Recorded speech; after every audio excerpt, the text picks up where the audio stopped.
I remember the days from my sales training early in my professional career. We were taught to set up our appointments on Sunday to make those calls because people were, well, more likely to be home and relaxed. And in fact, when I would call them, they seemed very relaxed, like maybe at the hands of Budweiser or something. But anyway, we would make our calls and set up an appointment for the following week. Now, we were taught that when you set up an appointment for, let's suppose, Wednesday night, and you do that on Sunday, you follow up on Monday and you call the person back and say, did we set our appointment for Tuesday night or Wednesday night? And the person would say, oh, it's Wednesday night. Yeah, 7:30, right? Yeah.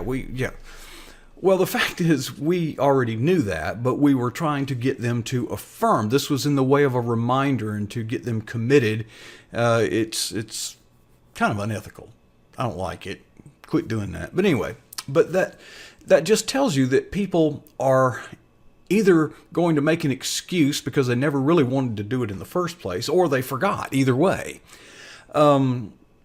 Another reminder of the importance of being committed and reliable. At the age of about 30-something, at a small church in a rural town, in a congregation where the average age must have been 80, somehow I was appointed Sunday school director.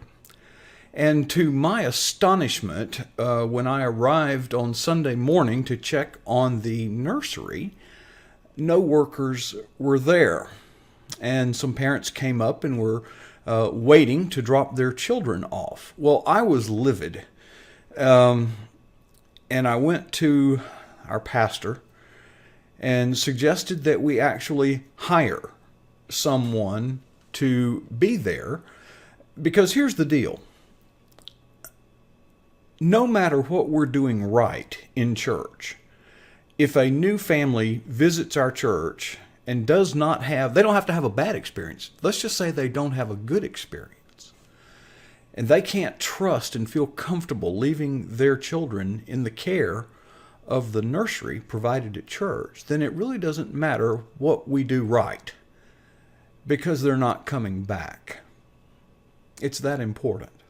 I would also give orders to the staff there to the church sermon would end around noon, so I would say at 10 minutes before noon, change every diaper, whether they need changing or not. That way, when the parents came to pick up their children, there was a fresh diaper on the child. I just thought it was important. But sometimes it seems that, people need reminders. Why is that? Are adults really that forgetful? Mature adults? I guess in a few cases. But I don't think that's what it is. I think what it really is they never really wanted to do it in the first place. You don't have to remind a football fan that there's a game this Saturday night. They'll be there. You don't have to remind a deer hunter to go out and hunt deer. You don't have to remind a young man that he has a date on Saturday night. Why? Because these things are important to us. You're not going to forget them. Do you find yourself being reminded? Now, I'm not talking about the robocalls of the text to the dentist appointment. Do you find yourself being reminded by others? Hey, remember we got this. What does that tell you? Well, it tells me that maybe you're not reliable. That's why they're reminding you. I think we all maintain, if not on paper, what I call the short list. We all have probably, a handful, 5, 4, a very few people that you can count on no matter what. I know one. We have had all kinds of things happen. One time we came out of church and the tire on our car was flat, and so was the spare. And I'm all dressed up. Well, I know who to call. I called Jason, Brother Jason. I can remember one time we came home and a outdoor sprinkler system had the water hose had busted. I didn't have to think about it. I called Jason. Now, is Jason sitting around waiting on me to call? No. But Jason's my brother, and he's on my short list of people I can count on no matter what. Do you have a short list like that? I think you do. Here's my real serious question.